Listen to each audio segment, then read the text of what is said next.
शहर में पुलिस ने मंगलवार से बिना हेलमेट वाहन चलाने वाले सरकारी कर्मचारियों के खिलाफ अभियान शुरू किया।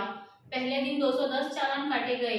15 से आम वाहन चालकों के लिए अभियान शुरू होगा।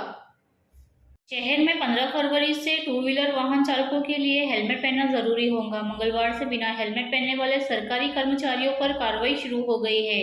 पुलिस ने शहर में 14 ऐसी सड़क चिन्हित की है जिन पर पिछले 4 साल में दो पहिया वाहन चालकों के सबसे ज्यादा एक्सीडेंट हुए हैं। खासकर बिना हेलमेट के दो पहिया वाहन चलाने वालों की इन हादसों में सबसे ज्यादा मौतें हुई। शहर की इन 14 ब्लैक स्पॉट्स पर यातायात व्यवस्था सुधारने के लिए पुलिस की 40 टीमें तैनात की जाएंगी। ये टीमें लगातार निगरानी करेंगी और बिना हेलमेट वाहन चालकों के खिलाफ सख्त कार्रवाई करेगी।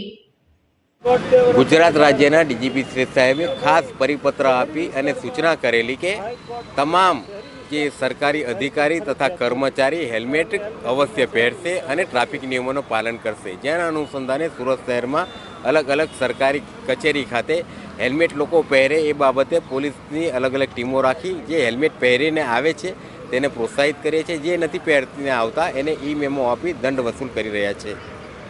કઈ જગ્યાએ હાલ સુરત શહેરમાં મેક્સિમમ સરકારી કચેરીને આવરી લેવામાં આવી છે, જેમ કે બહુમાળી ભવન, કલેક્ટર ઓફિસ, સીપી ઓફિસ, પ્રાંત ઓફિસ તેમજ જિલ્લા પંચાયત એમ કરીને મેક્સિમમ સરકારી ઓફિસને કવર કરવામાં આવી છે।